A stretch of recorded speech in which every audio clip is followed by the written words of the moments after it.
Hey guys, in today's video, I'm going to show you how to add a sense of depth to any shot, even if you're using just your phone.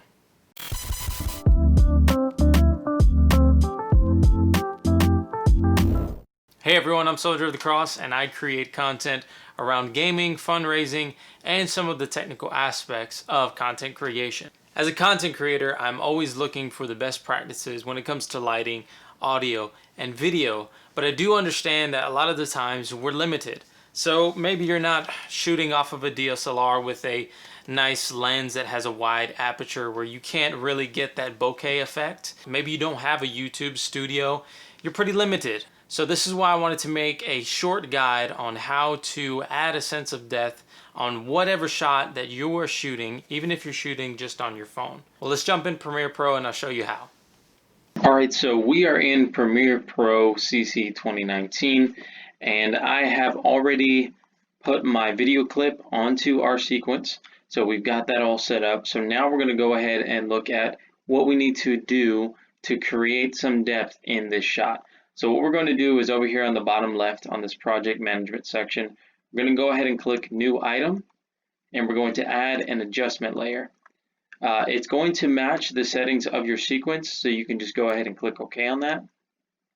And you'll see it here on the left hand side on the project management section. I had created an adjustment layer before, so that's why you're seeing two. But when you go ahead and create the new adjustment layer, you're going to see it here. You may have a different view. If you've got the icon view, it's going to look something like this.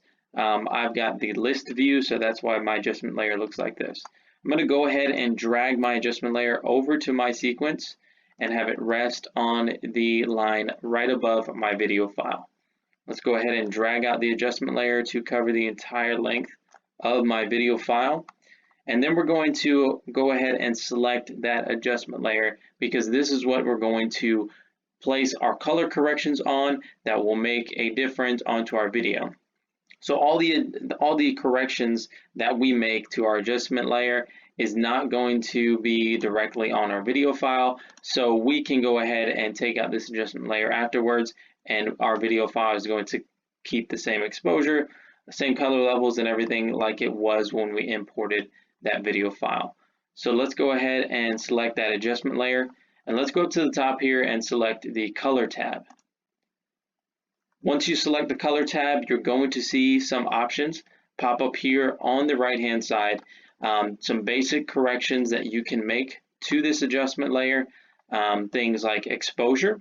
So in this video, I am shooting on my phone, my front facing camera, because it was just me shooting. So that might be the situation that you're in. You may not have a budget light that you can put on yourself to help with the lighting of the video. You may just be shooting on your phone just like this. So that's why I wanted to bring that kind of example in here to show you how you can add some depth even to a shot as basic as this. I only have one light source on me, and that is a fluorescent light right above me. So I got a little bit of those raccoon eyes here. I don't have great lighting, but I'm going to do my best to tweak this to have it look like it's got some lighting even when it doesn't. So in the basic color correction that we've got here, it is a tiny bit dark, so I am going to bring up that exposure just a tiny bit. So let's see if we can't boost that up, make it a little bit brighter. I'm going to have it right there at 1. I'm not going to go any higher than that because I will blow out my image. Go any darker and you're going to lose me. So that's what exposure does on this. So we're going to go ahead and put that up to just about 1, just brighten it up a bit. Looks like there's a little bit more light in the room. Now, best practice is when you're shooting video, you want to separate your subject from the background. Obviously, I'm up against a white wall. I'm shooting in a small hallway, and that might be the situation that you find yourself in. So how do we go ahead and try to create some separation from our subject, which is me in this video, away from our background, which is a wall literally inches behind me? So let's go ahead and jump down to vignette down here at the bottom. Let's click on that, and there's a few options in here, so let's go ahead and go over each one as to what this does. Now, a vignette, if you're not familiar with that, it is the little bit of darkness or lightness that you see around the edges here as I'm putting this darker. You see those dark corners around. It just creates that nice effect all around the outside of my image. You probably have seen really strong vignettes on, like, I don't know, graduation photos from like 1995 and things like that. Vignettes are not used too much, but they're used subtly nowadays to create some depth and a nice creative effect to your shots. So this is what we're actually going to use to create that sense of depth in our shot.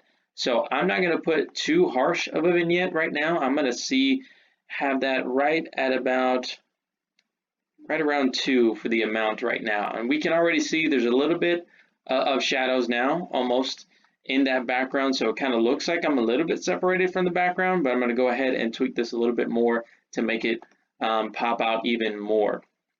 So this midpoint, if you can to see what it does, it's going to zero in on that midpoint of your shot just a little bit more. So if you have your subject center framed, it's going to help them stand out just a bit more from the background. I'm not going to go off too much with this midpoint. I don't want it to be too pronounced around me to where you cannot tell, or to where you can easily tell that there's an effect on it. So I'm going to keep this midpoint relatively low here. Let me see. You know what, let's go ahead and put the midpoint at 12. It looks a bit more pronounced. You can kind of see that oval in there, but these last two options are going to help to soften that up a bit so that that's not so pronounced. Oh, there we go. Save my project. All right, let's look at roundness now. Now, as you can see in the vignette right now, you can see it's pretty pronounced as an oval. This roundness is going to help alleviate that. All right, so if you can see, let me go ahead and put this up so you can really see what this roundness is doing. So if I'm going all the way negative, I'm taking away that roundness and kind of putting like, kind of making like a rounded out rectangle. And as I go ahead and put this up to the positive, it's going to create from that oval more to a little bit of a circle that's around me, and really put the vignette to my left and right sides rather than on top of my head and below my shoulders. That way you can get a nice round focus right on your subject, and it almost looks like this is a shot that was well lit, when in reality it wasn't. I'm going to keep that roundness up at 100 because I do like that it is away from my chest area and from the top of my head as much as possible. That way it just creates a sense of depth without kind of intruding onto the subject as much as possible. I did put up my vignette amount. I'm going to put that down again to around 2 to help soften that out a bit.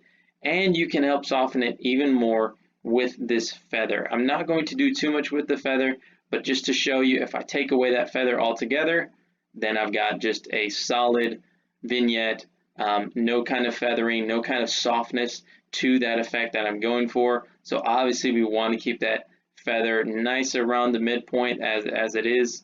I think I'm going to keep it right about there. Now, let's take a look at our shot. It might look for a second like there hasn't been much done to this shot, but let me go ahead and go to our adjustment layer on this sequence. So let's go ahead to our adjustment layer on the sequence, and I'm going to hide this track just so you can see the difference that this adjustment layer is making.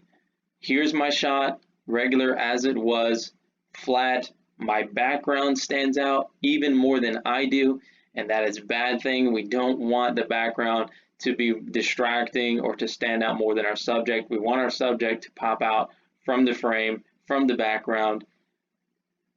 So when you don't have lighting or anything like that, it's kind of hard to do. Here's with our adjustment layer. The focus is back onto the subject. The lighting is still not perfect, but it's better. And that vignette that we added in created a sense of depth and separation from my background so that the focus is back on the subject.